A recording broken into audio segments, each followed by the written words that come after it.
Mafia boss never handles low-level job interviews until he sees the purple fingerprints wrapped around her trembling wrist. She is a desperate dropout applying for data entry, wearing poverty like armor. His right-hand man tells him to reject her, but instead of throwing her out, the man who built empires on silence and blood hires her on the spot because he knows exactly what kind of mank monster is waiting for her at home, and he's already planning how to make him disappear permanently. Picture this scene with me. Heavy rain batters the concrete of downtown Hartford. A ruthless boss never handles low-level job interviews. Yet here we are, Kyle, a man who built an underground empire on pure silence, sits across from Celine. She is a terrified young woman wearing cheap clothes like a fragile suit of armor. His enforcer tosses resumes aside like dead leaves. Then, Celine shifts. Her oversized sleeve slips down.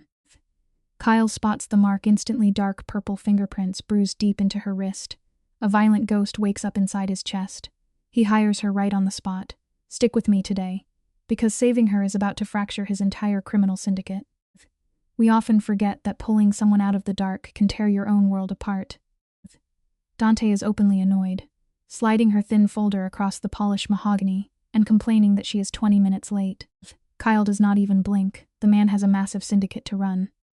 He has illegal shipments to reroute and a local politician who needs a reminder that loyalty is mandatory. So why is the underworld king sitting in on a meaningless interview? He needed a legitimate cover for the day. That corporate building is nothing but a glass mask over a network built on fear. The heavy door opens. Celine walks in, her shoulders locked, looking like she is bracing for a physical blow. She is maybe 23, her dark hair pulled back tight. It is a harsh reminder that deep fear permanently changes how a person walks through the world. You and I can feel the crushing weight Celine carries the second she steps into the room. She is drowning in a white shirt meant for someone twice her size, her cheap black pants held together by desperate hand-sewn stitches. But Kyle is not looking at her worn-out clothes. His dark eyes are locked onto her hands. They are trembling violently against her lap. We know that is not just normal interview anxiety, that is the raw, vibrating energy of pure terror. Dante remains ice-cold, bluntly pointing out she dropped out of college after 2 semesters. When he asks why, her pause stretches a fraction of a second too long. She blames finances, but the words are hollow and rehearsed. Kyle hears the unspoken truth immediately. Desperation is a language he speaks fluently. Kyle did not become a mafia don by accident. He spots a lie faster than a loaded gun in an alley. He senses instantly that Celine is running from a nightmare. Dante keeps turning the screws, tearing apart her weak history of diner shifts. Celine clenches her jaw so hard the bone jumps. For a second, Kyle waits for her to shatter. Instead, she lifts her chin, her eyes flashing with a desperate fire, and stares Dante down. She says she deserves the position because she shows up, keeps quiet and works hard. Dante scoffs, dismissing it as bare minimum effort. Celine does not blink. She demands he let her prove it. Hardened killers usually crack under his stare, but this broken girl holds it. It goes to show that truest courage is often born from the deepest despair. Kyle slices through the silence with a voice like cold steel, asking why she really wants the job. Celine flinches, her knuckles turning chalk white. The professional mask shatters. She whispers that she simply needs it. It is the raw sound of a cornered animal choosing survival. Dante shakes his head, preparing to deliver a flat rejection. Celine stands up too fast, shaking as she grabs her things, but as she moves, her oversized sleeve slips. Kyle goes completely rigid. Stamped into her wrist is a violent bracelet of purple and yellow, the unmistakable shape of a man's cruel grip. She yanks the fabric down, turning away with the guarded movements of someone hiding shattered ribs. Kyle stands up. He tells her she starts Monday sometimes. Our silent scars scream the absolute loudest. Celine stares at him like he has lost his mind. The tiny spark of hope in her eyes is instantly swallowed by dark suspicion. She asks him why, her voice trembling in the quiet room. Kyle says nothing. He cannot tell a stranger that he recognizes the exact shape of her terror. Because 20 years ago, he watched his own mother endure those same bruises in the cold gutters of their youth. He just tells her to be on time. She nods stiffly and hurries out. The moment the heavy door clicks shut, Dante loses his mind. He warns that bringing damaged goods into their operation is a fatal liability. Kyle shoots him a glare so frozen it sucks the air right out of the room, ordering him never to use those words again. Dante backs off. But the terrifying truth is, Dante's entirely right. That unspoken chaos is exactly what anchors Kyle's dark obsession to protect her. Hours later, the city lights fade, and Celine retreats to her miserable apartment in the decaying heart of the slums. It is a nightmare of flickering bulbs and heavy deadbolts. She hauls cheap groceries inside. The room is swallowed in shadows, lit only by the pale blue glow of a television. Her little boy, Noah, sits perfectly still on a ruined couch, lost in cartoons. She asks if he is hungry, but the boy remains hollow and painfully silent. Then, heavy boots thump against the bedroom floor. Celine's spine turns to ice. Her husband, Damon, emerges. He is massive, fueled by cheap rage and bloodshot cruelty. His hands are permanently balled into fists, always waiting for a fresh excuse to strike. Damon glares through the gloom, demanding to know where she has been. Celine fights to keep her voice steady, quietly reminding him about the interview. He does not care. He stomps across the cracked linoleum, reeking of stale beer and bitter failure, pinning her against the counter. He spits venom, furious that she left him alone with their son. As he complains, his massive hand snaps to her face. He grabs her chin, fingers digging in hard enough to paint fresh bruises into her skin. Most people would scream or fight. Celine just swallows the bitter pain, whispering an apology. She knows fighting a monster only feeds its rage. We often think the most terrifying monsters hide in the shadows, but the truth is, they live in your own house, demanding your absolute surrender. It is truly sickening how fast a tyrant can pivot. The second she submits, Damon's brutal grip softens. He strokes the jaw he just bruised, playing the wounded victim, whispering that he just worries when she is away. It is a masterclass in emotional poison. Fast forward to Monday. The morning air is sharp and freezing. Celine stands trembling beneath the towering glass of Varley Holdings. She kissed Noah goodbye at dawn while Damon was still snoring off his rage. She is wrapped in the same faded clothes, burying her fresh marks under a worn sweater. The lobby is a fortress, crawling with icy men in tailored suits who look more like hitmen than security guards. Celine steps forward, clutching her paperwork like a fragile shield, walking blindly into a new, incredibly dangerous life. Let us look at the gravity of this moment. Celine steps through those doors on day one, and the temperature instantly drops. A stone-faced guard inspects her ID, handing over a key card like he is passing off a loaded weapon. Up on the 14th floor, she is handed over to Margaret, a vicious corporate manager with a stare made of flint. Margaret drags Celine on a relentless march across 3 floors, barking out ruthless security protocols. They finally stop at a cramped, windowless office. Margaret shoves a heavy binder into Celine's chest, warning her that the untouchable Mr. Varley never handles low-level hires. She better not fail him. You and I both know the harsh truth about survival. Sometimes getting exactly what you prayed for is the most terrifying thing of all. Celine stands alone in that tiny room, nursing a fragile spark of hope. But here is the tragic twist. For 3 agonizing weeks, Kyle never shows his face. The boss is buried in blood-soaked underworld deals high above her, yet he is always watching, in the dead of night. Bathed in the glow of his private monitors, he studies her security footage. He watches her arrive before the sun, eat in total isolation, and vanish exactly at 5. Then the grim details surface, a dark shadow beneath fresh makeup, thick sweaters when the office is boiling hot, a heavy, painful limp she tries to mask. Kyle feels his blood freeze. It is his mother's tragic history repeating itself. Unhealed trauma leaves an eternal fingerprint on the soul, as long as you know exactly where to look. Let the scene play out in your mind. The underworld king, Kyle, glides into Margaret's office for a casual check-in. He asks about the new hire. Margaret's instincts flare up. She reports Celine is a ghost highly efficient but fiercely guarded, vanishing the second the clock strikes 5. When Margaret offers to spy on her, Kyle's eyes turn to pure ice. He shuts the idea down and walks away, but behind the corporate paperwork, Celine is secretly drowning.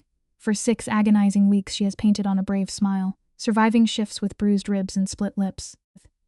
We have all seen this tragedy before. The people smiling the brightest in the room are often fighting the darkest demons. You never truly know what kind of private hell someone returns to when they leave the light. Today, you and I are going to unpack a living nightmare. Picture Celine walking into her kitchen, unaware the room is a ticking time bomb. Her 4-year-old boy, Noah, accidentally spills a cup of juice, an ordinary mistake, but Damien has been drinking. He unleashes a brutal backhand that sends the sweet boy flying, his tiny head cracking violently against the refrigerator handle. Blood spills onto the floor. Celine goes feral. She scoops up her child and locks them in the cramped bathroom while Damien hammers on the door, screaming about raising a weak son. Life teaches us a brutal truth in moments like these. Real weakness is a grown man taking his rage out on a defenseless child, while true strength is a terrified mother shielding her baby from the monster they live with. Damien finally stumbles away, leaving Celine trembling on the freezing bathroom tile, right there in the dark. The fragile illusion of her family completely shatters. For 4 years, she swallowed his twisted definitions of love. But seeing blood on your baby changes you forever, she realizes if she stays. Noah will grow up believing that real men use their fists to command respect. Sometimes you can't find the courage to save yourself. But a fierce love for your child forces you to do the impossible. Later during her afternoon shift, Celine is a walking ghost, her hands shaking over her files. At exactly 4:47 p.m., the heavy office door clicks open. Her boss, Cale, stands in the doorway like a towering shadow, unaware he's about to rewrite her destiny. Celine jumps from her desk, her heart hammering as she stumbles over hollow, nervous apologies. Cale just gently pushes the door closed and locks his steady eyes on hers. He doesn't ask what happened. He simply drops the heavy truth, telling her plainly that she's hurt. Celine tries to laugh it off, wrapping herself in that fragile armor of survival. But Cale sees right through the cracks. He tells her someone is hurting her. When he quietly asks if it's her boyfriend, the emotional dam finally breaks. Celine collapses into silent tears. The cold boss melts away, leaving a man fighting his own rising fury. He looks at her trembling shoulders and promises he can help. Life often sends you an unexpected protector exactly when you finally decide you're done being a victim. The gentle offer of help hits Celine like a physical blow. Panic instantly floods her veins. She snaps at him, demanding he stay out of her business. Paralyzed by the terrifying thought of what Damien might do if another man intervened, she chokes out a desperate lie about a clumsy morning, then bolts past him. Cale doesn't chase her, for the first time in his 20 years ruling the underground streets. This untouchable king feels useless. Hours later, the city lights bleed through the windows of his quiet penthouse. Cale sits alone, his jaw clenched tight. Spread open beneath his hands is a thick manila folder. His men just handed him every ugly truth about the man sleeping in Celine's bed. It's a stark reminder that your darkest secrets will always eventually find the light. What sits inside that folder is pure poison. To the outside world, Damien plays the perfect gentleman, constantly flashing a charming smile. But behind closed doors, he's a soul-crushing nightmare. Cale reads every terrible word, while his closest man, Dante, begs to put a bullet in Damien tonight. 3 words from Cale and the abuser ceases to exist. But Cale remembers the sheer terror in Celine's eyes. If he rains down blood right now, she'll run from him too, so he chooses strategy over vengeance. He mobilizes his fixers, quietly building an invisible fortress to catch her when she finally falls. Sometimes, the absolute smartest move a person can make is sitting in the dark, waiting patiently for the exact right moment to strike. 3 long weeks slowly tick by. For 21 days, Celine actually starts finding her voice again. She smiles in the break room, her shoulders relaxing just a fraction. You might think the worst of the storm has finally passed. Then comes 2:17 in the morning. Cale's private phone glows in the pitch black. An unknown number. When he answers, he hears Celine's panicked whispers from a locked bathroom. Damien went into another rage. Noah is hurt, and there's blood. The second an innocent child pays the price, the rules burn to ash, in one heartbeat. Cale sheds his restraint and becomes a ruthless predator. His voice drops to freezing temperatures, sharp and absolute. He tells her a car will be at her curb in exactly 8 minutes. Grab your papers, leave everything else and run. When true evil strikes, bold action is your only escape. We are going to unpack this moment together, because the tension in that tiny bathroom is heavy enough to crush bone. Celine is struggling to pull oxygen into her lungs, terrified that Damien will stir. Then comes Cale on the phone, his voice slicing through the panic with one simple question. Do you trust me? The line clicks dead, miles away. Cale is already barking orders at Dante for a car to East Hartford, grabbing his pistol. He spent 20 years building a ruthless criminal empire, and he is tossing it all on the table for her back in the dark. Celine is violently shaking, shoving Noah's birth certificate and 57 crumpled dollars into her coat. Here is a truth you can never afford to ignore. If you ever find yourself hoarding loose cash just to survive the person sleeping down the hall, it is time to walk out the door. Just on the other side of that flimsy wood, Damien is dead to the world in a drunken haze. Yet Celine knows better than to let her guard down. The man is a parasite, blessed with a sickening radar for her anxiety. She already knows the script. He will wake up to cold sheets. shatter the nearest glass, and somehow spin himself into the victim. But then her eyes drop to Noah, a quiet little boy holding a blood-soaked towel to his own head. That single image incinerates her doubt. It is a profound primal reality of life. When a monster comes for your child, your everyday terror turns into a cold, lethal survival instinct. She finally twists off the shower knob. The sudden quiet in that apartment feels like a physical weight. Slowly, she cracks the door, drifting like a phantom into a living room, bathed in the eerie blue glow of a muted television screen. Every muscle in her body is pulled tight as wire as she creeps past the edge of the mattress. One agonizing shift of weight, then another. A sickening crack tears through the room as the old floorboard betrays her. Damien groans in his sleep, shifting his massive frame under the blankets. Her blood turns to ice. Noah buries his face into her shoulder, clinging to her like a lifeline. For 5 agonizing seconds, the rotation of the earth halts. No one breathes. Finally, the tyrant exhales heavily and rolls away. Celine takes no more chances. She clears the room in 8 strides, snatches her coat, and throws the deadbolt, slipping into the hallway. She leaves behind the smell of burnt dinner and the illusion of a home. We must remember this lesson well. Never lower yourself to beg for love from a hand that only knows how to strike. The heavy door clicks shut, severing her from her past. Stepping into the bitter December wind, she spots a black sedan idling by the curb. Marco steps out of the shadows. He is built like a cinder-block wall wrapped in an expensive suit. Carrying the posture of a man who breaks bones to pay rent, he tells her to get inside. Celine freezes. Terrified, she is trading a suburban nightmare for a syndicate getaway car. But Marco catches sight of the blood matting Noah's hair and quietly suggests a hospital. Celine refuses instantly. Hospitals mean police, and police mean dangerous questions. Marco nods in silent understanding, offering an underground doctor instead, out of options. She holds her son close and climbs into the leather seats. It is a harsh but necessary reality of life sometimes. Stepping into the dark with a stranger is far safer than sleeping beside the devil, you know. That suffocating apartment vanishes in the rearview mirror, but the expected wave of relief never arrives. Instead, Celine sits paralyzed by the vast unknown. They soon park before a building masquerading as an abandoned laundromat. Yet when Marco throws the heavy steel door open, the deception crumbles. They step into a pristine, high-tech bunker. Warm air washes over their freezing skin as thick curtains erase the outside world. Standing perfectly still in the kitchen is Dr. Lim, completely unfazed by the midnight arrival of shattered lives. She gently asks Celine to bring the boy forward. Noah has not made a single sound. His wide eyes are frozen in the hollow, haunting stare of pure trauma. It shatters the heart to see a child forced to carry such a heavy emotional debt. Children are the silent sponges of our chaos, and shielding their innocent peace must always be the truest measure of an adult. Dr. Lim works with the quiet, detached grace of a seasoned professional. She cleans the wound, softly confirming it is only a mild concussion. But her sharp eyes catch the violent, dark bruising, wrapping around Celine's wrists. She gently asks how the mother is holding together. Celine instantly raises her armor, snapping back that she is perfectly fine. Lim sees right through the lie but gracefully pivots, offering them clean clothes and warm food. Yet Celine's battered mind immediately rejects the gesture. In her brutal reality, nobody gives away safety for free. This is the deepest tragedy of long-term abuse. It actively rewires your brain to treat genuine compassion as a loaded weapon. An hour passes before the heavy deadbolt echoes through the room.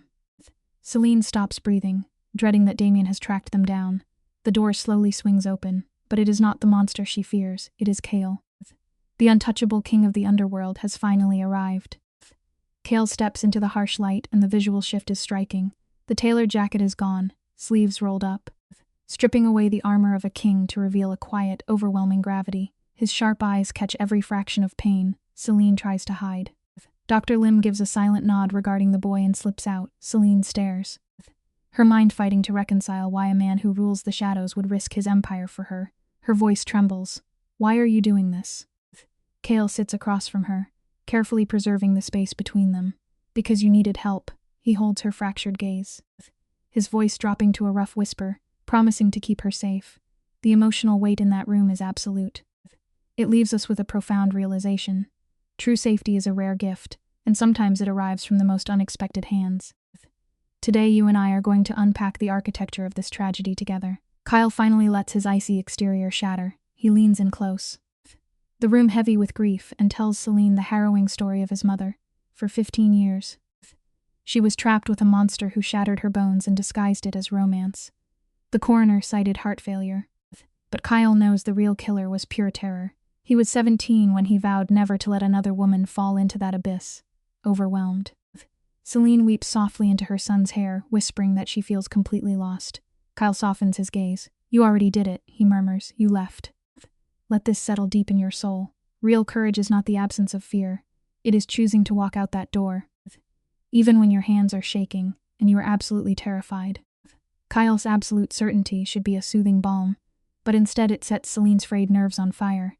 After 4 grueling years with a toxic man, she has internalized a dark truth. Men who promise sweeping protection often just want total control, simply wearing a more polished mask. Kyle outlines a survival plan with chilling precision: rest, sharp lawyers, and full custody. He promises Damien will never find them, his voice dropping into a terrifying finality.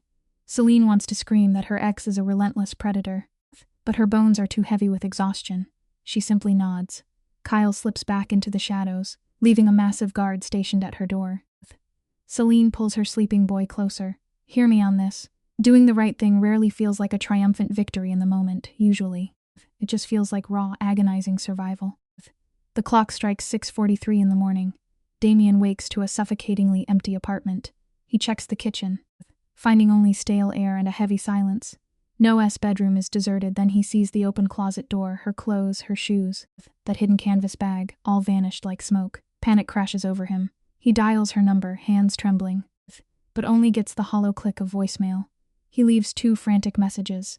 Reality bites back hard when he checks the bathroom.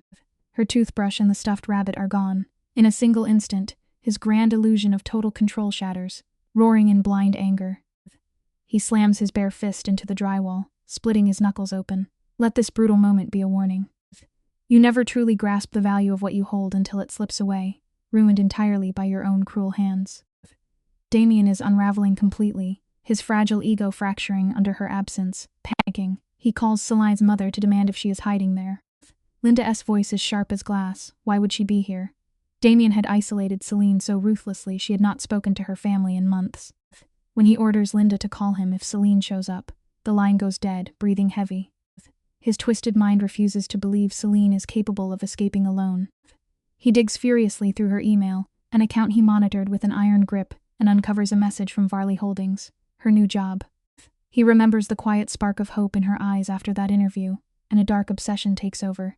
He snatches his keys, prepared to burn her sanctuary to the ground. Never forget this essential truth. When you build a cruel cage around someone, you only teach them how to fiercely hunt for the key. At 9:15, Damien pulls up to Varley Holdings. In a sickening display of arrogance, he wears the exact shirt Celine used to iron for him. He marches to the security desk and demands to see his girlfriend. The guard barely blinks. He checks an ID, murmurs quietly into a phone, and delivers a flat, emotionless rejection. Desperate to regain control, Damien plays the grieving father, attempting to manipulate them with tears over his missing son. The guard makes one final call, and the atmosphere in the lobby instantly shifts. He firmly orders Damien off the property. Damien boils over, his fist trembling as he screams into the quiet, polished room. But the heavy security doors remain firmly shut. Listen to this closely. Clear boundaries are your only true defense. Once a monster reveals their real face, you must build an iron wall and never let them breach it again. Stick with me, because this is where the narrative air gets painfully thin. The lobby guard threatens to call the police. Damien considers tearing the place apart, but his underlying cowardice wins out. He retreats to the sidewalk, glaring up at the glass tower, choking on his own impotent rage. 14 floors above, Margaret warns Kyle that Celine's violent shadow has arrived. Kyle does not flinch. His voice is pure ice as he orders double security, demanding Damien's face at every entrance. Margaret asks if they are running a business or a witness protection agency. Both, Kyle replies softly. There is zero hesitation in his eyes. Let this sink in tonight. True leadership has nothing to do with managing a payroll. It is about fierce, unyielding protection. When you hold the power to shield the vulnerable from harm, you step up. Margaret stands her ground, warning Kyle that relentless predators like Damien do not just fade quietly away. This is a highly lethal game. Kyle's jaw tightens. Watch me push to the edge. Margaret invokes the tragic ghost of Kyle's mother, claiming she would despise this escalation. The room instantly grows dead cold. Kyle whispers that she would understand exactly why this line must be drawn. Margaret storms out. Kyle pulls up the street cameras, watching Damien pace the concrete like a rabid dog before speeding off in a rusted pickup. Kyle memorizes the plates and dials Dante, ordering round-the-clock surveillance on the abuser. Dante hesitates, warning that this is becoming dangerously personal. Hear this loud and clear sometimes. Doing the right thing means breaking every safe rule and willingly walking directly into the line of fire yourself. Dante reminds his boss he is guarding a fragile human being, not a corporate asset. Kyle's teeth grind together. Just do it, Dante sighs, warning that this shadow war never ends clean. Miles away, Celine is drowning in suffocating paranoia. The mere sound of a passing car sends a violent shock through her chest. Dr. Lim sits to examine young Noah. The boy's physical bruises are fading, but his mind remains trapped. The child has gone completely mute. He refuses to eat unless Celine holds the spoon and panics if she leaves his sight. The doctor calls it trauma regression. But Celine just sits in the quiet room, overwhelmed by a crushing sense of maternal failure. Remember this deeply. Healing from profound abuse is never a straight path. It is incredibly messy. It requires immense patience. And you absolutely must learn to forgive yourself along the way. Are you ready to witness how she fights back? Patricia arrives on the 4th day. She is a sharp lawyer with the cold, calculating eyes of an apex predator, here to forge an ironclad restraining order out of Celine's darkest secrets. She demands the unvarnished truth. Celine whispers that the nightmare started 4 years ago. Just loud screaming at first. Then a fist violently thrown through the drywall. Eventually, his heavy hands left undeniable bruises. Celine weeps openly, admitting she tried to convince herself it was all just an accident. Patricia's pen never stops moving across the pad. She coldly asks for the specific details of the physical and sexual violence. And Celine's voice completely shatters. Listen to me tonight. Never, ever ignore the tiny red flags in a relationship. What starts as a broken wall almost always ends in a completely shattered life. Patricia asks the heavy question that haunts every survivor. Why didn't she report him sooner? Celine's voice trembles. Damien convinced her the world would think she was crazy, and she genuinely believed her love could fix his brokenness. But you and I know the tragic reality here. You can never heal a toxic soul by pouring out your own blood. Walking away is the only real victory. Patricia silently documents 2 grueling hours of pure horror, the fractured ribs, the blackened eyes. The freezing January night he mercilessly locked her out in the snow. Finally, the lawyer snaps her briefcase shut, the sound echoing like a gunshot. She will file the emergency orders at dawn. The law is now their shield, but Patricia drops a chilling reality check. A predator like Damien will not simply surrender. He will absolutely violate that protective order. Patricia warned her this exact scenario would play out. She knew Damien would attempt to poison her family against her. And here is a profound truth you and I must hold on to. Breaking out of a toxic cage is brutally hard. But refusing to walk back inside, when the pressure mounts, is the ultimate test of your soul. It takes exactly 7 hours for Damien to ignore the law. At 11:34 at night, Celine's phone lights up the pitch-black room. The ringing never stops, bleeding into endless voicemails. He attempts every psychological trick. First, he sobs uncontrollably, playing the victim. Then he violently flips, accusing her of stealing his son. Finally, the mask drops completely. He screams, swearing to hunt her down. 17 missed calls in 90 minutes. It is a terrifying masterclass in emotional torture, leaving her trembling in the dark, utterly sick to her stomach. Let's step into Celine's shoes. By the 18th ring, the psychological siege broke her. She grabbed the receiver. Demanding Damien stop the harassment, he spun his usual web of pitiful apologies, but Celine struck back, confronting him about the abuse their little boy endured. Damien played the coward, trying to gaslight her by claiming Noah simply fell. But when she refused to fold, his mask slipped. He let out a dark, scraping laugh and dropped a terrifying name, Kyle. He sneered that a dangerous man wouldn't offer protection without a sinister price, accusing her of trading herself for safety. It reveals a tragic truth about the minds of abusers. They cannot fathom pure motives, so they will always try to make your escape look like a shameful sin. Celine dropped the phone, the glass shattering against the floor just like the fragile illusion of safety. She pulled her crying boy to her chest, whispering empty promises that everything would be all right. But Damien knowing Kyle's name meant the monster was already hunting them from the shadows. The next morning, Kyle walked into the safe house to find a woman, hollowed out by fear. When she recounted the call and the mention of his name, Kyle's expression turned to stone. The enforcer understood the psychology of the hunt instantly. Damien wasn't just making threats. He was mapping the perimeter, looking to tear down her only shield. Predators always study the board before making a move. They systematically try to isolate you from your lifeline before delivering the final blow. We often lash out at the people trying to save us, crushed by exhaustion. Celine asked Kyle if she was just some pathetic charity case. The heavy silence broke when Kyle finally revealed his own ghosts. He grew up watching his mother endure a 15-year nightmare, while neighbors simply closed their blinds. When 7-year-old Kyle tried to intervene, his father broke his ribs, teaching him a twisted lesson about manhood. By the time Kyle was big enough to fight back, his mother's spirit had already withered away. The coroner called it heart failure. But Kyle knew the neighborhood's silent complicity was the true killer. It serves as a haunting reminder for all of us. When you choose to look the other way, your cowardly silence becomes an active participant in the ongoing violence. Kyle stared at Celine, stripping away his tough exterior. He told her she was never a project. She was the second chance he could never give his own mother, asking only one thing in return: stay alive. But in this world, peace is terribly fragile. The legal paper meant to protect her failed in less than a week. Damien soon appeared on her mother's porch, visibly unhinged. He deployed his usual tactics, weeping hollow tears and playing the heartbroken father, yet a mother's intuition is an unshakable force. She stared right through his pathetic performance, calmly stating she knew exactly what he had done to her daughter. The monster flinched at the pure honesty. The reality is simple. No amount of calculated manipulation can ever penetrate the fierce shield of a parent's protective love. Let us look at this piece by piece, shall we? Damien stood on that porch playing the victim, but we know what lurks beneath. The moment his performance failed, his voice turned to ice.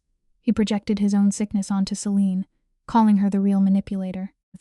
He left her mother with a sickening promise that Celine would inevitably come crawling back to her cage. When her mother called in a panic, Celine swore she would never return, but the trauma bond planted a terrible seed of doubt in her mind. This is exactly how the vicious cycle operates. Toxic people do not target your flaws, they weaponize your empathy, counting on your beautiful heart to excuse their relentless cruelty. And with those dark battle lines drawn, the countdown to a brutal custody war officially began. For 6 agonizing weeks, Celine remained hidden in the shadows of Kyle's world, but an abuser losing control becomes wildly desperate. Damien built burner accounts, left flowers like quiet threats, and stalked the daycare.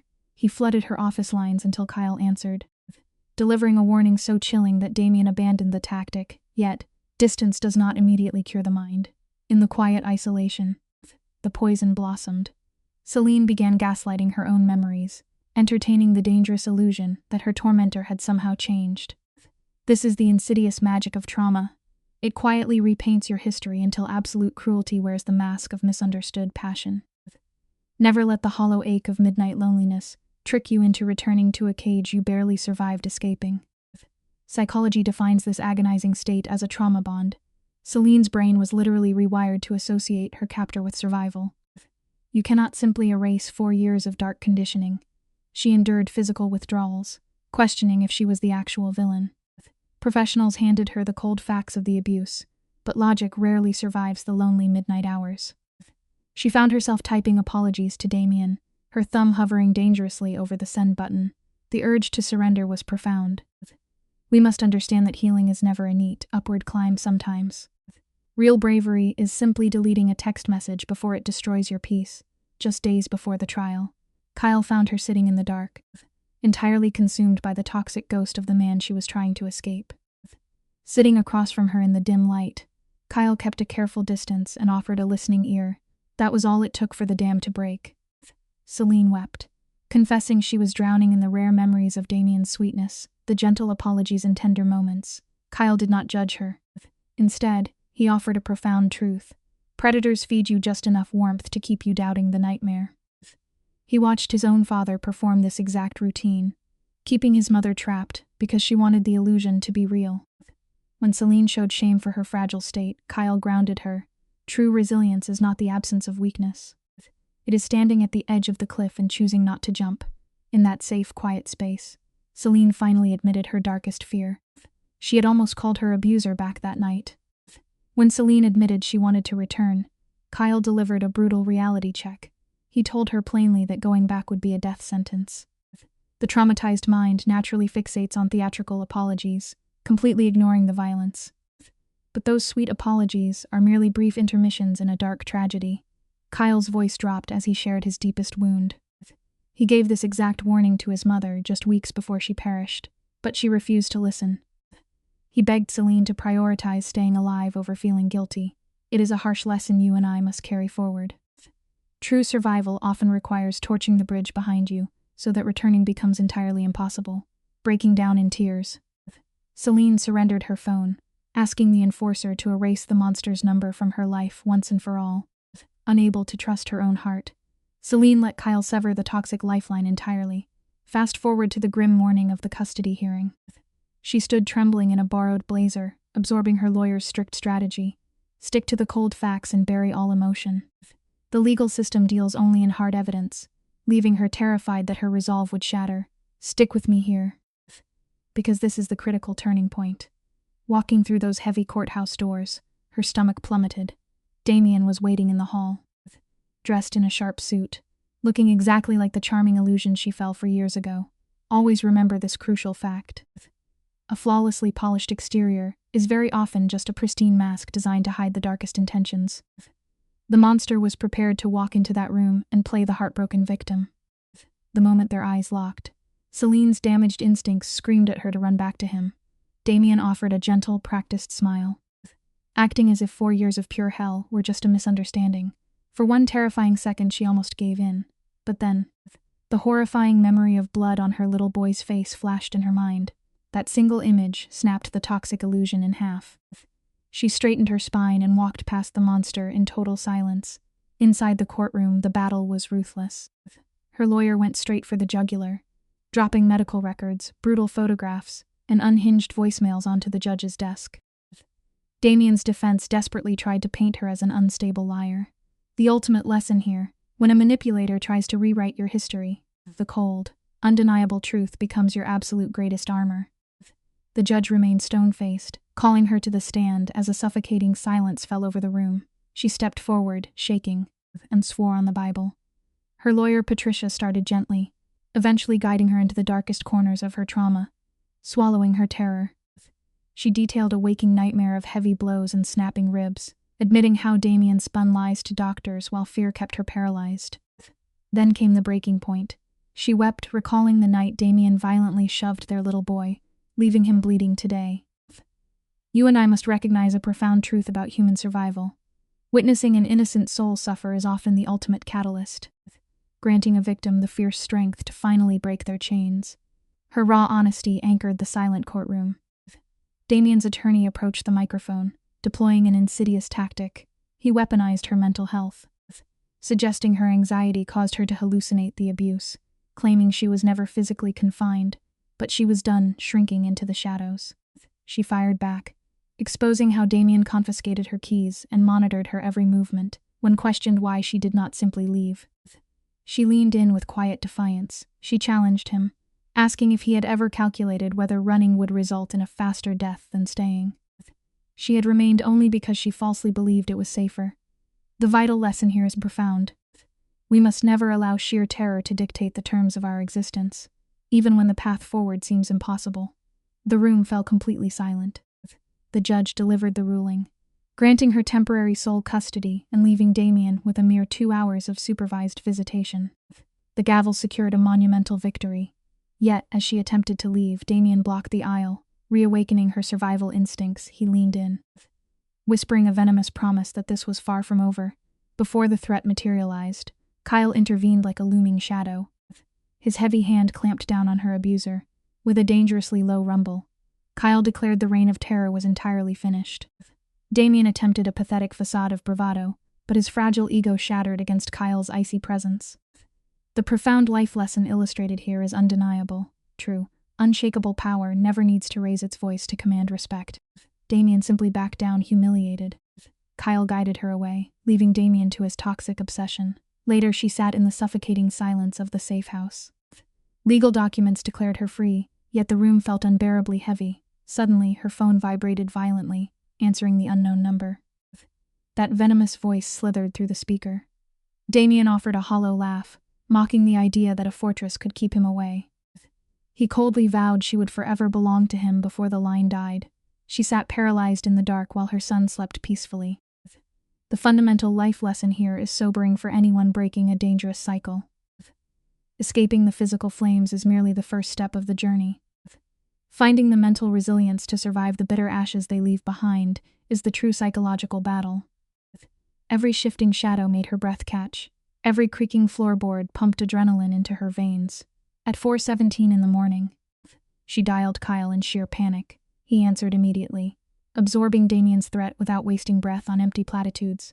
20 minutes later, he stepped through the door, sweeping the perimeter with cold precision. Upon hearing the details, his jaw set like carved stone. His tech team instantly began hunting the burner signal. Kyle was officially done playing defense. The profound life lesson we extract from this power shift is undeniably clear. When vicious predators begin circling your sanctuary in the dark, simply locking the fragile door is never enough. You must enlist a much darker, far more capable wolf to stand guard. Let us examine how the psychological tension finally fractures. She stared at Kyle, desperately asking if he could truly ensure their safety. He responded with a heavy rumble, quietly asserting his formidable capabilities. He locked down the perimeter, stationing guards at every entry point. They endured 3 agonizing days before the stalker cracked. Dante abruptly kicked open the door, slamming a laptop onto the desk. The grainy screen revealed a desolate gas station. Through the static, Damien briefly appeared. 3 seconds of his face near a rusted truck officially activated the hunt. The life lesson here is a vital truth about conflict. Never rush blindly into the storm when battling a deeply toxic obsession. You must sit patiently and allow their blind arrogance to trigger a fatal mistake. Damien left a sloppy trail fueled by sheer desperation. The team discovered he used a stolen card to buy liquor before vanishing into a decrepit roadside motel, barely 4 miles from her safe house. Kyle analyzed the map as Dante retrieved the hacked navigation data from that rusted truck. The glowing monitor was blanketed in jagged red pins. Damien was systematically executing a grid search across the city, checking local shelters and familiar properties. The predator was circling, inching closer with every passing hour. There is a critical life lesson embedded in this chilling reality. Pure desperation transforms an ordinary fool into a highly unpredictable machine. When an obsessed individual has nothing left to lose, you must constantly remain 3 tactical moves ahead of their madness. Kyle ordered strict surveillance on the motel, his patience exhausted. Later, stepping into the safe house, his presence shifted the heavy atmosphere. She was kneeling on the floor, teaching her young son to tie his shoelaces, as the child proudly finished a crooked knot. His innocent laughter visibly struck Kyle. A rare ache surfaced in the enforcer's eyes for a peaceful childhood he never knew. But the second the boy noticed the imposing man in the doorway, he froze, scrambling behind his mother in pure terror. The life lesson hidden in this quiet moment is profound. True power is never merely the brutal ability to destroy the monsters at the gate. Real strength means possessing that violent capacity, yet consciously choosing to be incredibly soft for the fragile hearts seeking your protection. Kyle understood the deep scars of trauma. Recognizing the boy's terror, he slowly lowered his massive frame to appear unthreatening. Yet, she immediately saw the grim shadow in his eyes. Stepping into the hallway, he delivered the chilling reality of the motel, the map, and the tightening noose of Damien's grid search. All color drained from her face. Kyle quietly offered a permanent escape, suggesting he move them across state lines to hide forever. She fiercely shook her head, refusing to be chased from her own existence. Here is a vital life lesson. Fleeing might grant you a fleeting moment to catch your breath, but running is never true survival. Eventually, you must firmly plant your feet in the mud and stare the violent storm directly in the eyes. This is where their dynamic finally fractured. She refused to run, exhausted from always checking the rearview mirror. Tears spilled as she admitted she could not protect her son. The hallway turned freezing cold. Kyle stepped closer, his voice dropping to a harsh whisper to present a permanent solution. One word, and Damien ceases to exist, she gasped, calling it murder. Kyle barely blinked, coldly correcting her by calling it protection. She wept, stating she could never ask him to do that. His gaze pierced right through her. You are not asking, he clarified. I am offering. A harsh life lesson lives in this moral intersection. When the rules of a broken system fail to protect the innocent, you must decide exactly how much of your soul you are willing to trade for a quiet night of peace. Picture the suffocating silence. She asked Kyle why a powerful man would risk burning his empire down for her. He went incredibly still. If he had possessed this power at 17, he confessed, his brutal father would never have lived, and his mother would be alive today. The raw pain in his voice was crushing. She wept, begging for a resolution that avoided a shallow grave. Kyle nodded, instantly transforming the safe house into an armed fortress. Guards shadowed her every step. Tragically, this heavy tension bled into little Noah, who stopped eating and clung to her hand. The life lesson here is poignant. You can never truly conceal your internal panic from the fragile people who love you. They will feel the dark thunder of your storm, regardless of how brightly you force yourself to smile. She buried her face in her hands. How could she stop the terror when every shadow wore Damien's face? Every knock felt like a hammer against her ribs. Thursday night at 9:34, her phone shattered the quiet. It was her mother, trembling uncontrollably. Damien had found her house. Her blood turned to ice. He stood on her mother's porch for 20 minutes, screaming into the dark, swearing he knew they were in Hartford. When asked if the police were called, her mother delivered a crushing reality. Authorities would not intervene until he physically broke a door or a bone. You and I must confront a devastating life lesson here. The legal system is rarely designed to catch you before you fall. Often you simply have to forge your own armor against the dark. Let us unpack this together, shall we? Celine knew the court order was merely a paper shield, protecting her but leaving her mother exposed. Swallowing her panic, she begged her mother to flee. Sitting in the dark, listening to Noah's quiet breaths, the walls of her sanctuary shrank. Friday brought a masterstroke of manipulation. Kyle was pulled from a syndicate meeting to hear the nightmare. Damien, her abuser, had marched into a precinct and filed kidnapping charges. He was playing the perfect victim, claiming Celine stole his child. And the police were believing every word. Here is a brutal truth you should remember. Toxic individuals will gladly weaponize the exact systems built for your protection, turning justice into a heavy tool to keep you completely trapped. Celine played by the rules, but rules mean nothing to a manipulator. Damien unleashed his legal team, painting her as a bitter ex hiding his child. Dante warned the fake charges would eventually crumble, but not before dragging Celine through misery.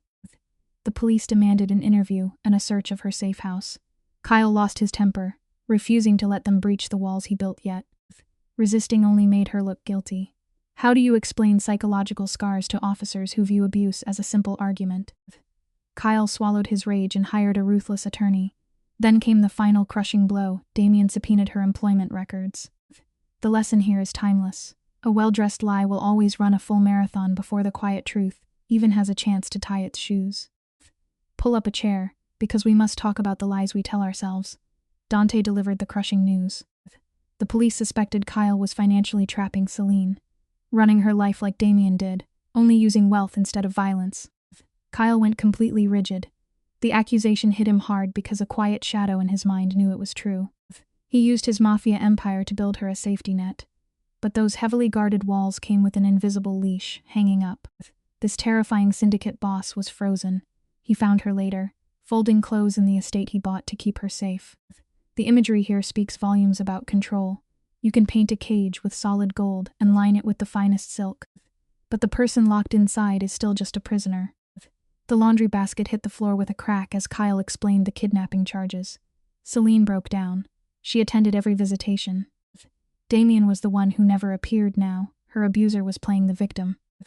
Kyle warned that skipping the police interview meant an arrest warrant. She gasped for air as the nightmare returned. But when he mentioned the rumors of his financial control, her panic vanished, replaced by a gaze of pure ice. She looked through his soul, asking if he was secretly controlling her. The question severed his pride. He stammered a denial. But she pointed out how he dictated her schedule and posted guards at her door. Remember this fundamental rule about love. True support means handing someone their power back, never keeping it for yourself. Celine unleashed her anger, screaming that Kyle offered to make Damien vanish without asking what she wanted.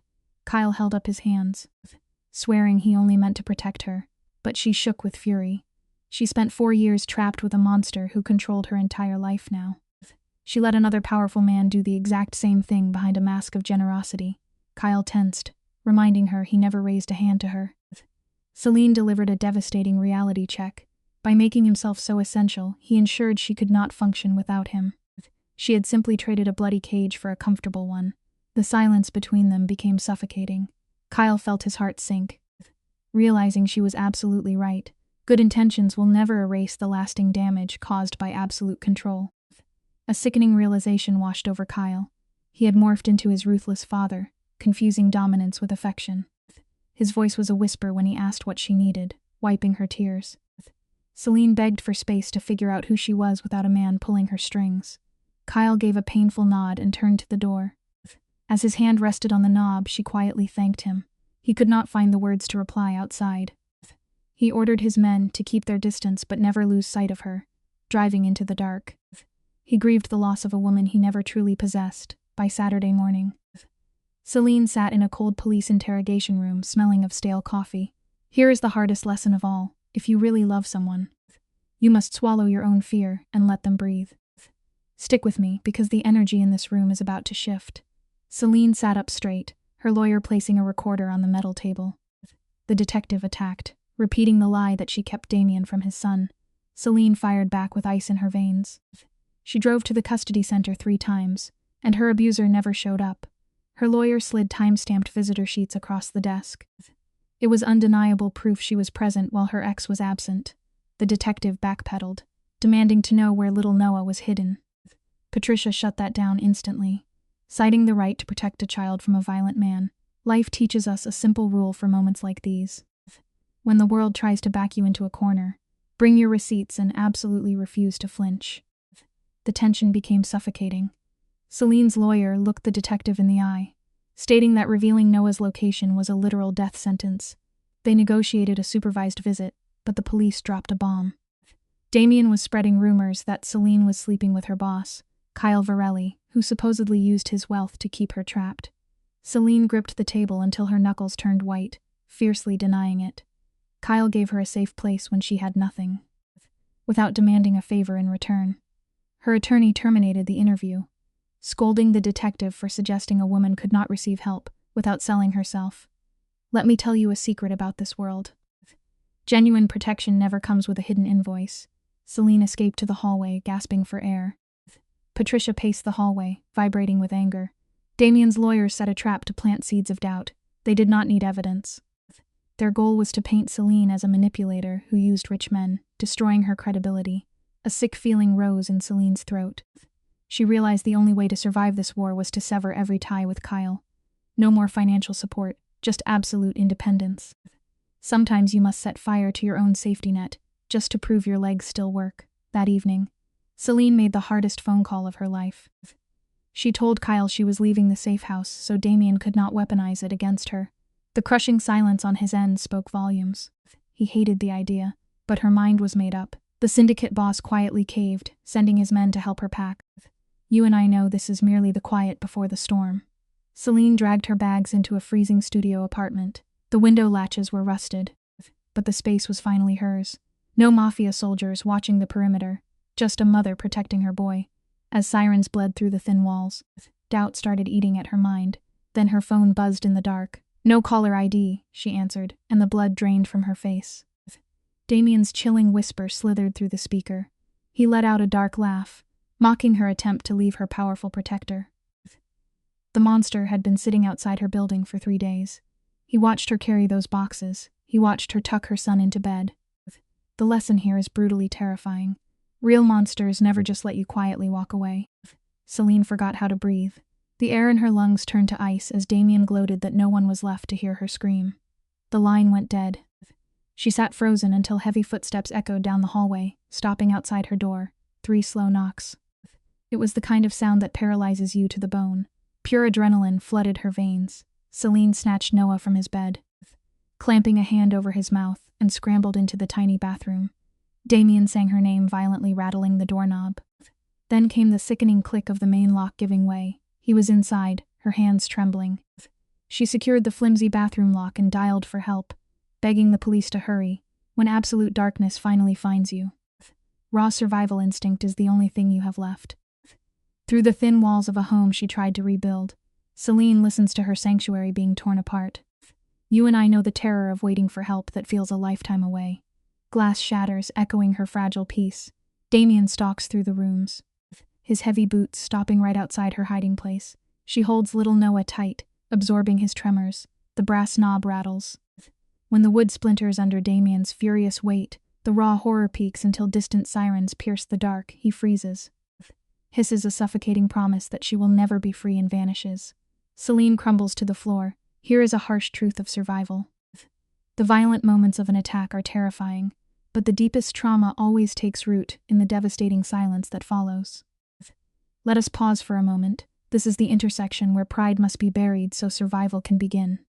Celine accepts the brutal reality that you cannot fight a monster with empty hands. She dials Kyle, breathing 3 desperate words into the receiver. He crosses the city in 11 minutes flat, bursting through the ruined door. He ignores the useless police. His dark eyes scan Celine for blood, softening only when she shakes her head. Then he turns his lethal gaze onto the officers. When one mutters a pathetic excuse about protocol, the room goes icy. Kyle radiates a pure, terrifying anger that demands absolute submission. It teaches us a painful lesson. When the system completely fails to protect the vulnerable, the only real shield you have is the one you are willing to build yourself. The atmosphere in that broken room grows suffocating. The second Kyle drops his voice to an icy calm. An officer foolishly tries to brush the trauma off as a standard domestic dispute, but Kyle steps effortlessly into his space. A younger cop stammers, suggesting Celine visit the station later. Kyle shuts it down immediately. He dictates terms with the cold precision of a man who controls empires. He demands her statement be taken right there, with a patrol car stationed outside until her stalker is caught. The older cop tries to hide behind protocol, but Kyle just stares straight through him until the man breaks. The officer backs down without another word. There is a simple truth to remember here. True strength is not about raising your voice. It is about standing completely immovable to protect those who cannot protect themselves. Celine sits paralyzed, her veins still flooded with the toxic residue of adrenaline. Kyle quietly instructs her to pack a bag. Panic washes over her. Terrified that fleeing to a safe house will destroy her legal case, that is when Kyle drops a heavy truth. She is not going to a safe house. She is moving into his personal penthouse. She argues it will ruin everything, crying that she is not safe anywhere. Kyle simply looks at her and says she should at least be unsafe somewhere he can actually protect her. It is a profound realization, sometimes. Accepting a formidable shield is the only way to survive a war you did not start. She gives in, taking her son to his 42nd floor penthouse. It sits above the city like a modern fortress, wrapped in the untouchable, absolute silence that only immense power can truly buy. Marco hauls their meager bags inside while Kyle casually disables a high-grade security system. Turning to Celine, the hardened syndicate boss visibly softens his imposing posture, pointing out the guest room, feeling entirely out of place in this immense luxury. She whispers that she does not know how to repay him. Kyle just loosens his tie, looking incredibly drained. He tells her not to thank him yet, knowing the real vendetta is only just beginning. She begs for a moment of peace and he promises she is finally secure, but to Celine, safety still feels like a cruel illusion. She tucks little Noah into a bed that costs more than her car, refusing to let her exhausted tears fall. Here is a quiet reality about trauma. The deepest, most painful scars do not bleed. They just keep you staring at the ceiling, long into the lonely night. While Damien prowls the dark streets below, Celine feels her options evaporating. She wakes up and for one brief second, everything feels perfectly fine. Then the brutal reality of her stalker crashes into her all over again. She walks into the kitchen to find Kyle looking like a millionaire hitman, dressed in a suit that costs more than a year of rent. A gourmet breakfast sits waiting. She tries to express her gratitude, but he bluntly admits his enforcer handled it.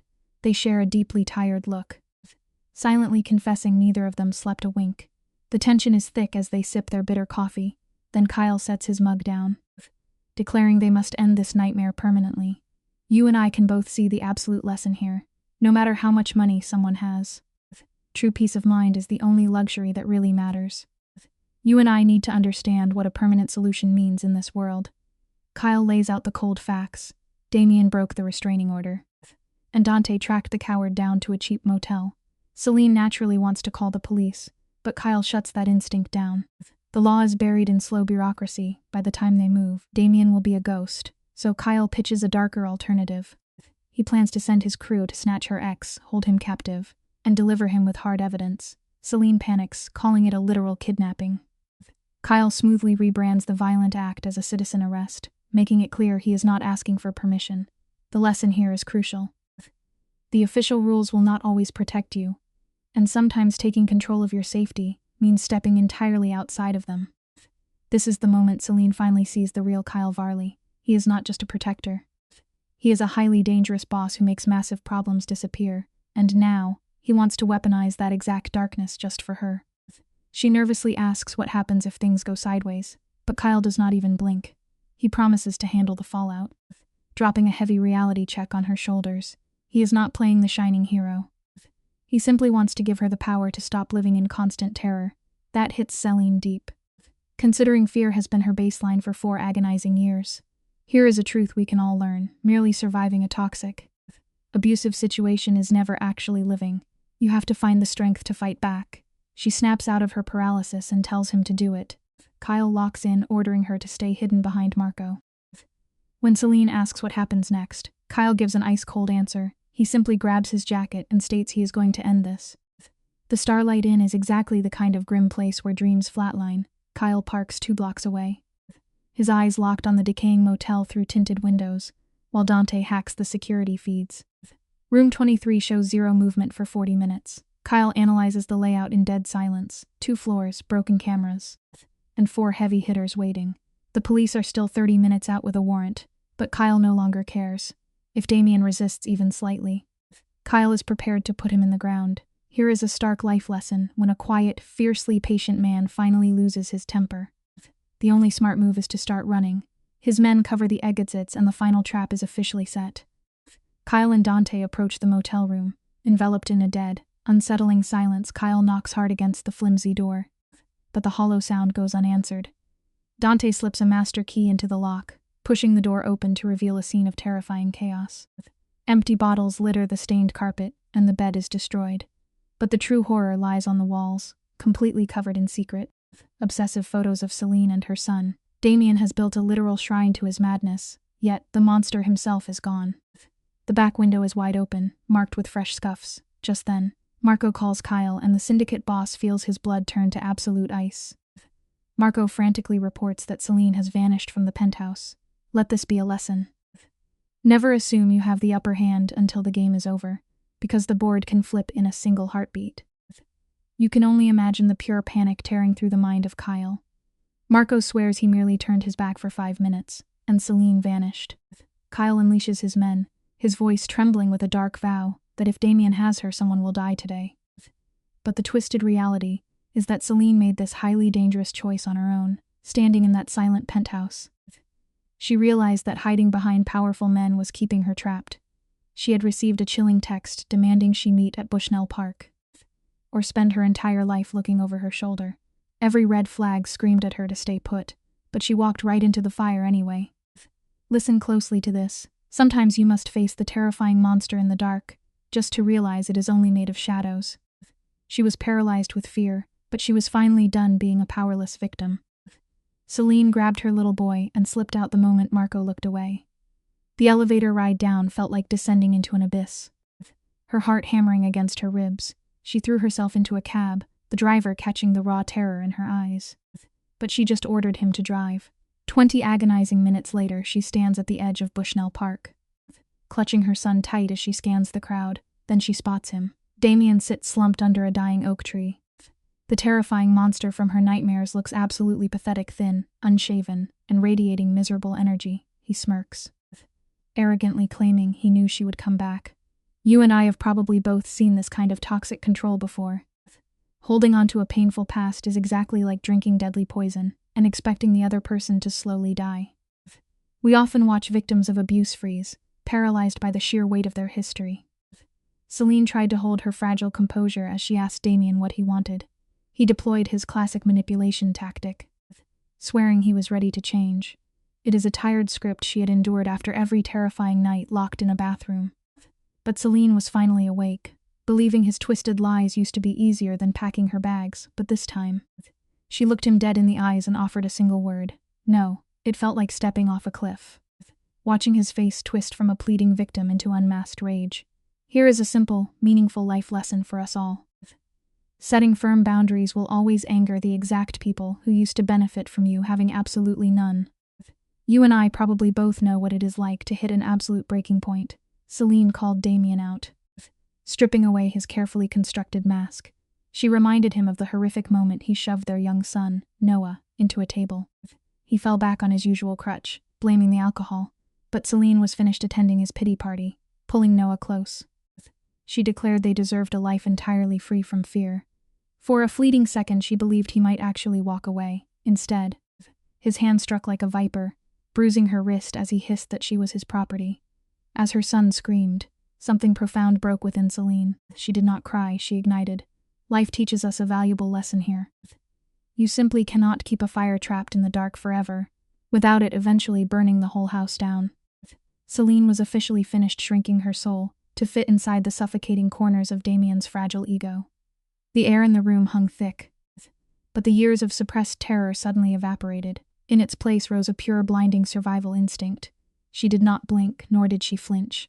Without a single ounce of hesitation, Celine drove her knee upward, striking her abuser with a sickening, definitive impact. It was a brutal motion, a violent reflex pulled from the deepest well of a mother's absolute panic. Damien crumbled to the floor, gasping for air as his bruising grip on her wrist shattered. The lesson in this moment is undeniably clear. Sometimes, to break the chains of abuse, you must realize the monsters you fear in the dark are just flesh and bone, and they break exactly like the rest of us. Cale, a man operating in the cold shadows of the underworld, completely lost his temper when Celine recounted the confrontation. His voice turned to pure ice, demanding to know why she would try reasoning with a literal maniac. He coldly pointed out that she had just handed a violent psychopath a direct map to her front door. Tears streamed down Celine's pale face as she looked right at the mobster, explaining she had to prove the fear no longer owned her. Cale fell completely silent, his hardened gaze softening for a mere second as he asked if it worked. She admitted the terror remained, but the running had finally stopped.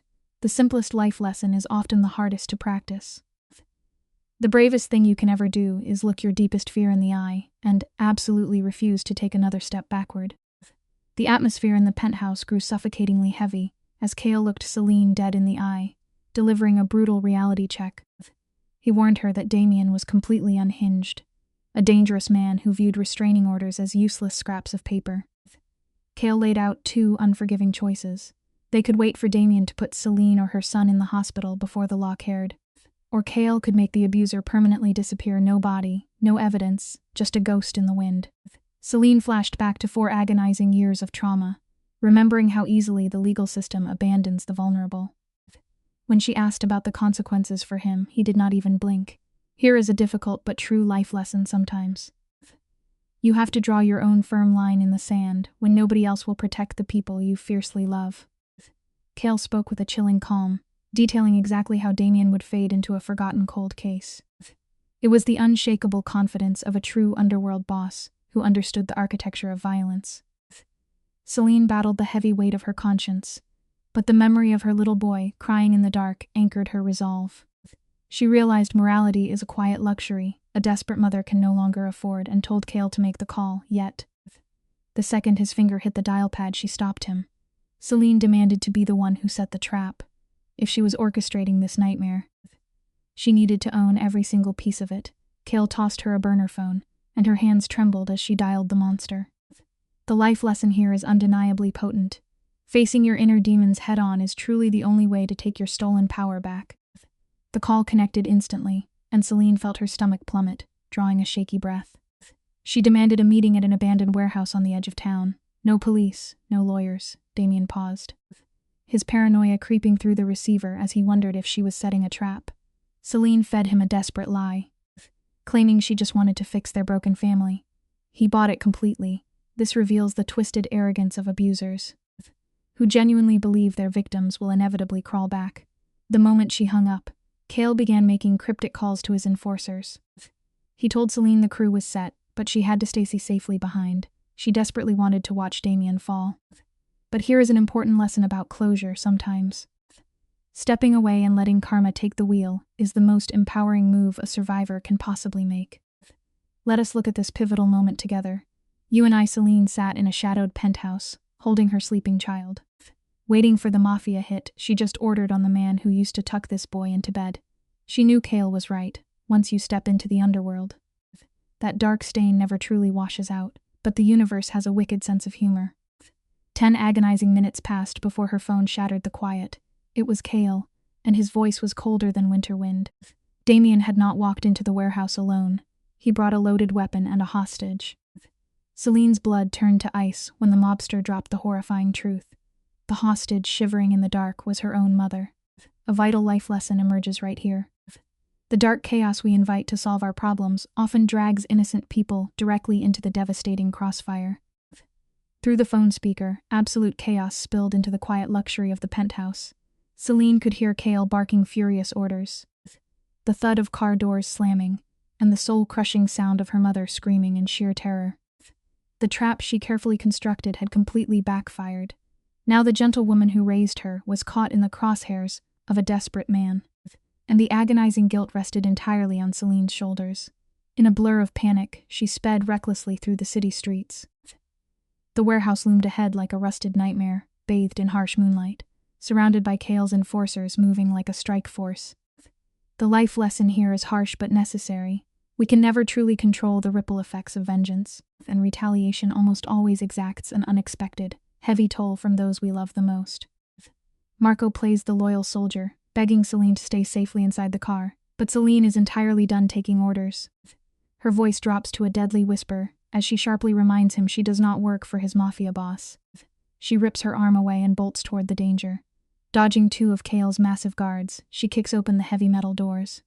The stagnant air inside hits her like a physical blow, smelling of old engine oil and raw human panic. Harsh lights throw jagged shadows across the room. Kale stands nearby with his hands raised, desperately trying to talk Damien down. But the terrifying scene in the center stops her heart. Damien is pressing a weapon directly against her mother's head. Linda is completely frozen. It provides a tragic life lesson about fear. Sometimes when faced with sudden, overwhelming evil, innocent people simply shut down entirely. Damien is completely losing his grip on reality, right before their eyes. He screams that since they took his family, he will take hers. Kale attempts to project calm, explaining that Linda has zero part in this feud. But you simply cannot reason with a man who has surrendered to madness. Suddenly, the chaotic shouting dies into a suffocating silence as Celine steps into the harsh glare of the warehouse lights. Damien's face twists with profound shock, blinding rage, and a deeply toxic obsession. He demands that every mobster leave the room so they can be alone. Kale immediately steps in front of Celine, acting as a human shield.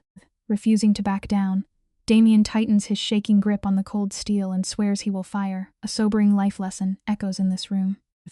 Toxic obsession never actually desires a peaceful resolution. It only ever wants absolute control. The madman presses the cold steel harder against Linda's trembling head, desperately blaming Celine for his own destructive choices. Within the heavy shadows, Kale's men circle like wolves, scanning for a clean shot, but Damien is cunning, keeping the weeping mother positioned as a human shield. Celine knows she has to make a desperate psychological play. She tells him she will stay, but only if he lets her mother walk. He immediately calls her a liar. But here is a vital life lesson about toxic people. They always harbor a stubborn delusion that they are still truly loved, no matter how much pain they have caused. Celine directly challenges his fragile ego, demanding that if he ever genuinely cared for her, he will let the innocent woman go. She promises not to run, and right there in the dim light, a sick, twisted spark of hope flashes in his wild, desperate eyes. It is exactly that pathetic hope abusers cling to, believing the people they hurt will always come crawling back. Slowly, his hands trembling, Damien lets the terrified mother go. Linda stumbles toward the exit, casting one agonizing glance at Celine before disappearing into the night now. It is just Celine. She stands 20 feet from the man who made her life a nightmare, surrounded by armed men who cannot fire without risking her life. Damien lowers the weapon, his voice cracking like a wounded animal as he begs her to say she still loves him. In that echoing silence, Celine finally sees him with total clarity. The suffocating fear simply washes away. He is not some all-powerful monster, just a sad man fluent only in the language of violence. She looks him dead in the eyes, teaching us a powerful life lesson. True freedom begins the moment you look your oppressor in the face and feel absolutely nothing at all. Let us step into this fragile moment together. With a few soft words, Celine dismantles him. She admits she truly loved the ghost of the man who once promised her the sun, but that illusion vanished long ago. She lays out the brutal reality of his actions, recounting the dark isolation and the violence he inflicted in front of their child. Damien is sobbing on his knees, throwing out desperate, empty apologies, but weeping does not mend shattered bones, and it never erases the trauma forced upon a little boy. He swears he will change. She simply shakes her head, her eyes completely dry. The lesson we find here is absolute. Some betrayals shatter the foundation of trust so deeply that no amount of tears can ever put the pieces back together. She tells him true change means standing in the wreckage and admitting you lit the match. His cruelty was never born of love. He refuses to face the reality that he broke the only person who cared for his soul. Damien collapses entirely, trembling. He lifts a heavy weapon to his own chest, sobbing that life without her is nothing. Kale calls him a coward for trying to escape his punishment, but Celine moves closer, demanding he look her in the eyes. In his hollow stare, she sees the bare truth. It was never power that drove him, but suffocating fear. The deep lesson to carry with us is this: the monsters that haunt our nights are often just terrified people, using a mask of anger to hide their own crippling insecurities. Damien is paralyzed by the thought of fading into nothingness without her. His dominance was just a veil over his fragile ego, staring down. Celine maps out his grim future. She is walking away. He will be locked in a concrete cell, stripped of his son, and left entirely alone. She refuses to let him take the easy exit. You and I know true accountability means waking up every day in the ashes of the fire you started. She demands he survive and carry the burden of his choices, so he might finally learn that love does not leave bruises. He drops to the floor, weeping like a lost child as heavy steel handcuffs lock around his wrists. The lesson is simple. Running from the pain you cause only guarantees a much harder crash when reality finally catches up to you. Flashing police lights paint the night in harsh strokes of red and blue. Damien sits in a patrol car, head buried in his hands, whispering her name against the cold glass. But the toxic spell is broken. Kale moves through the noise, a silent guardian in the chaos.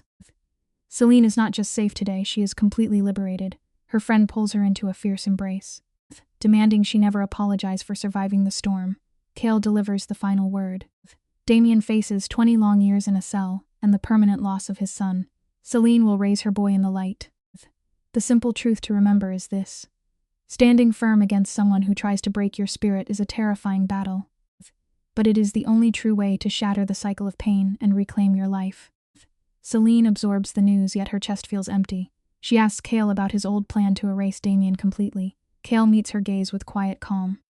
He explains that legal justice is the only foundation she can build a future upon, even if his dark instincts demanded blood. From the shadows, a man steps forward carrying her little boy, who miraculously slept through the nightmare. Celine pulls her son against her heart, breathing in the scent of his hair. This was the only victory that mattered, not vengeance, but absolute safety. 4 months melt away, landing us in a tense courtroom. She sits tall, watching the law finally expose the monster he truly is. The profound lesson here is undeniable. Lasting peace is never found in destroying what you hate, but in fiercely protecting what you love. The prosecutor lays out a mountain of ugly evidence. Chilling audio proves Damien shifts from weeping victim to a tyrant in an instant. The defense plays for sympathy, but the jury is unmoved. The gavel strikes, guilty on every count, 18 years in a box. Damien aims a venomous glare at Celine, but her days of shrinking are gone. She holds his stare with squared shoulders until guards pull him away. Outside, her lawyer reminds her that winning the trial is merely the first step. Emotional wounds take much longer to close soon. She is returning to a quiet, safe apartment to finally exhale. The takeaway here is vital. Surviving the storm is a massive triumph, but the quiet work of rebuilding your internal peace is where true victory begins. Let us examine this moment together, because the quiet speaks volumes. Celine is led to the top floor, her stomach twisting since the trial. Kale had vanished, leaving only a brief note attached to flowers. She pushes open the oak door, and there he is, wearing a sharp suit, projecting that familiar icy aura of command. But when he raises his head, his eyes carry heavy exhaustion. He asks her to close the door then. The untouchable kingpin sets down his pen and does the impossible. He sincerely apologizes. He admits he was wrong for manipulating her world and treating her like a fragile pawn rather than a fierce survivor. The greatest lesson we can learn is clear. Sometimes the most powerful move a formidable person can ever make is dropping their armor and admitting their mistakes. Celine refuses to let him wallow. Crossing her arms, she reminds him he provided the exact tools she needed to rescue herself. Cale turns toward the skyline, dropping a heavy confession. He fought his whole life against becoming a controlling monster. Yet he knows he crossed a line. He whispers she deserved better. Celine steps forward. She points out that when she demanded space, he actually stepped back. Damien would have burned the city to ash before letting her walk away. Cale murmurs that yielding once does not erase his sins. Celine holds his gaze, saying it simply proves he can change. They agree to let the future unfold naturally. No armed guards, no hidden agendas. The lesson is profound. True connection thrives only in the open air of freedom, never inside a gilded cage. Before leaving, Celine thanks him for recognizing her fire when she was still lost in the dark. In that quiet space, his icy walls finally melt. Months pass and the heavy air clears. Celine pushes through classes and climbs the corporate ladder, free from the terror of checking her shoulder. She blossoms, earning a major promotion in Little Noah. He boldly walks into his classroom, drops her hand and runs toward his friends. Zero panic in his eyes, just pure childhood joy. Watching his sneakers hit the floor, Celine feels a profound shift within her chest. It is the beautiful pride of truly returning to life. She starts therapy on her own terms. The lesson here is absolute. You cannot build a stable new future until you find the courage to clear away the toxic rubble of your past. Listen closely, because the mind is where the longest wars are fought. Her therapist helps her separate actual threats from fading ghost stories. The doctor never sugarcoats it. These internal triggers will not vanish. Anyone displaying Damien's traits will make her chest seize. But with time, the volume of that panic lowers. Healing is a Medsesi road then. An envelope arrives from a distant prison. Half a year of peace is instantly rattled by Damien's chaotic handwriting. An old chill crawls down her spine. She sits frozen, staring at the paper bomb for 20 minutes, fingers hovering over the trash bin. The profound lesson here is difficult. Sometimes we must stare our darkest demon right in the eyes, merely to prove to our own soul that it has finally lost the power to break us. Trembling, she tears the envelope open. At first, it is predictable garbage. He offers empty apologies, blaming his childhood for his violent hands. But halfway down, the narrative pivots. A prison program forced him to look at himself. For the first time, he drops the mask. He writes he is a broken man, acknowledging he broke her too. He is not seeking forgiveness. He simply begs her to give their boy the safe childhood he tried to ruin. Then comes a line that hits like a freight train. He confesses love is never enough when a person does not know how to be a decent human being. Celine sits perfectly still in her quiet living room, absorbing the ink. The final truth we carry forward is profound. Personal growth is real, but it will never erase the permanent scars you leave on the hearts of others. We watch her gently fold the crinkled pages, burying them deep beneath her heavy winter clothes. She is not clinging to nostalgia. These papers are the physical ashes of the nightmare she escaped. It has been a full year since the terror at the warehouse, and Cale finally breaks the tension to ask her out. He skips the flashy underground syndicate clubs. Instead, they find a forgotten Italian place tucked away in a quiet alley. Let us look at them closely here. They are just two deeply weary souls sharing warm bread, finally free from the looming shadow of violence. When Cale gently asks if she regrets leaving Damien, her answer carries a profound truth. She only misses the illusion of the man she wanted him to be. It teaches us a difficult reality. We can still grieve a beautiful fantasy, even long after we have escaped the monster. Let us examine this pivotal moment together. She looks directly into Cale's eyes with absolute certainty. She feels zero regret for walking away from the Empire. If she had stayed, she would still be hiding fresh bruises under expensive fabric, teaching her young son, Noah, that violence is the currency of love. She refused to pass that generational poison down. She clawed her way out of the dark to reclaim her soul. Cale offers a grounded smile, recognizing the fierce warrior sitting across from him. As they leave the restaurant bathed in the soft amber glow of the streetlights, he leans in. She meets him halfway. We must understand that this is not a naive fairy tale. This is two battered survivors creating a sanctuary out of the ruins. The most profound love only arrives after we finally learn how to rescue ourselves from the fire. Driving home with the windows rolled down, a rare genuine smile breaks across her face. The cold night air stings her cheeks while the loud music Damien used to forbid fills the car. It is a small but powerful act of rebellion. Inside the quiet house, she carries her sleeping son to his bed. Noah stirs just enough to whisper about innocent dreams of dinosaurs before drifting off again, standing in the dark doorway.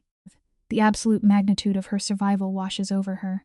For 4 terrifying years, she was merely a ghost treading water in a sea of control. Trauma still leaves its fingerprints. She still checks the heavy deadbolts 3 times, but her mind is remarkably quiet. Damien is locked behind concrete walls for the next 2 decades. True freedom is never just walking out of the iron cage. It is learning how to breathe in the open sky. Fast forward 2 years, and the visual symmetry of her story becomes striking. We find her back in the exact cold boardroom where her nightmare first began, but the power dynamic has completely inverted. She is no longer the terrified girl shrinking into the background. She sits with undeniable authority at the head of the heavy oak table. As the new director of operations, she commands the room without hesitation. The trembling woman who hid fading bruises beneath oversized sweaters has been replaced by a leader in tailored suits. Her team follows her because they respect the brutal fire she walked through to get there.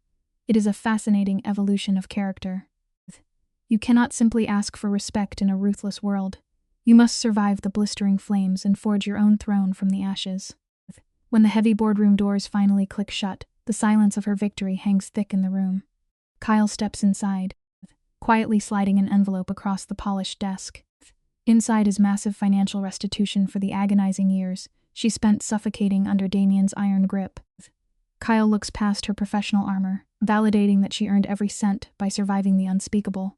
The emotional dam finally breaks, and hot tears spill down her cheeks. Yet all that heavy corporate atmosphere instantly evaporates the second she picks Noah up from school. Her boy is buzzing with pure, innocent joy over a science project, blissfully unaware of the violent syndicate world his mother shielded him from. It brings us to a beautiful realization.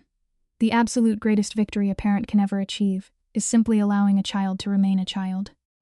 Noah vibrates with the untamed energy only a young boy possesses, begging for greasy pizza and demanding that Kyle join them soon.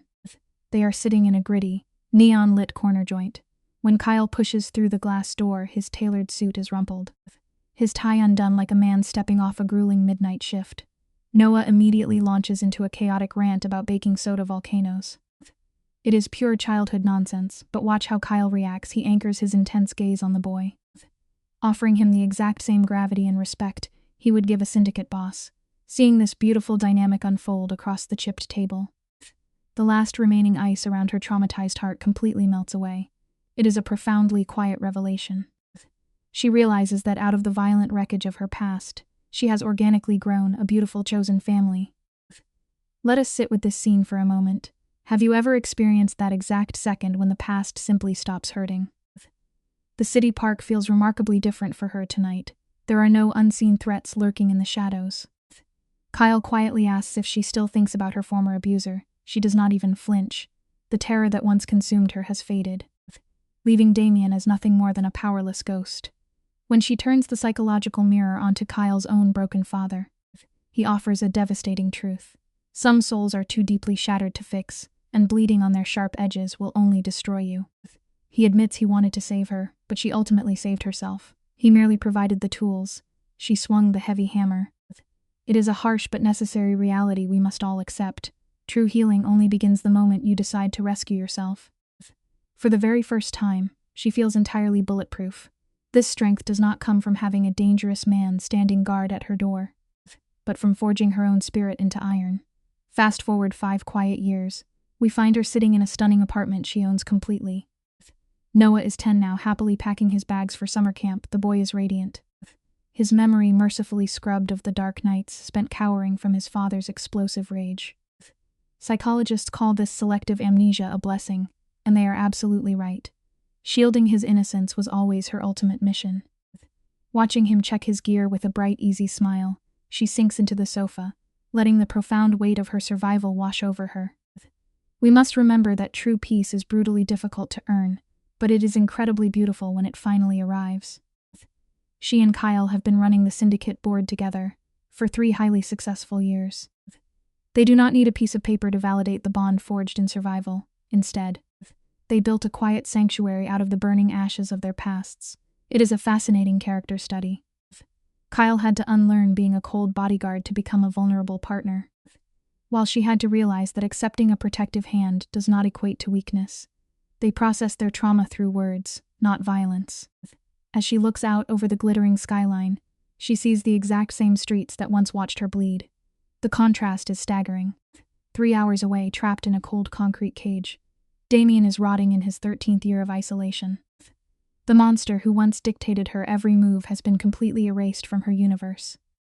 I want us to really analyze this transformation. Damien is nothing but a phantom now, and phantoms cannot throw punches.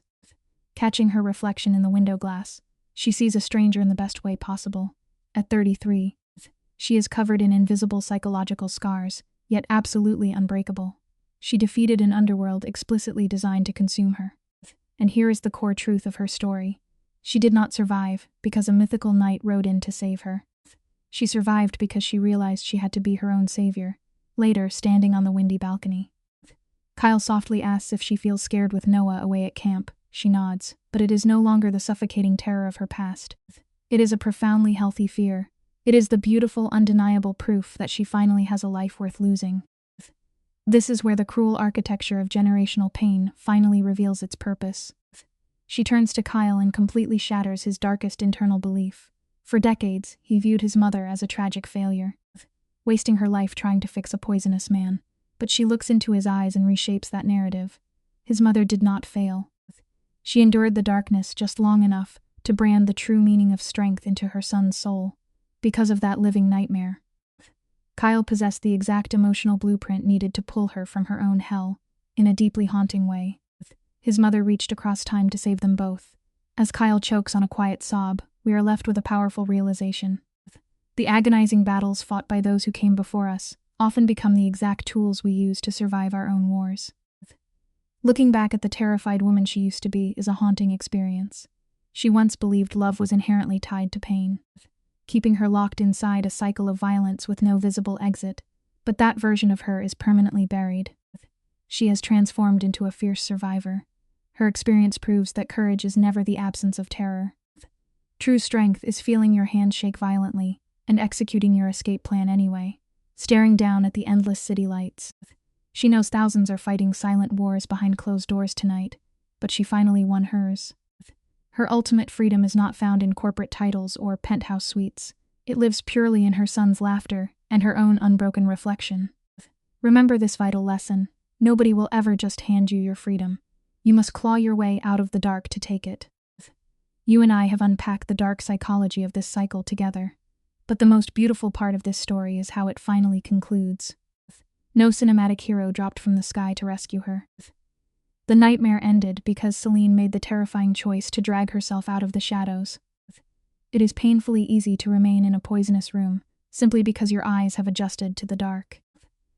But Celine's journey proves that the ultimate revenge against the people who try to destroy you is living a vibrant, peaceful life. She completely stripped her past of its power, proving that trauma does not get the final word. It takes staggering courage to walk away from the only world you know. But once you do, the horizon expands. You hold the pen to your own narrative. Make absolutely certain you are the one writing the final chapter. Throughout the story, there is a strong tension between revenge and justice. Kyle has the power to make Damien disappear. He offers it more than once. In his world, problems can be solved quickly, brutally, and permanently. From one perspective, Damien deserves punishment. He has abused Celine, harmed Noah, threatened Linda, and ignored every legal boundary placed against him. But Celine's journey becomes more meaningful because she struggles with what kind of person she wants to become. She is tempted by the idea of ending the danger forever, but she also knows that violence cannot be the foundation of her freedom. If she escapes one violent man by allowing another act of violence to define her future, then Damien still controls the shape of her life. The warehouse scene becomes the turning point. Celine faces Damien directly. She does not beg. She does not return. She does not let Kyle simply erase the problem for her.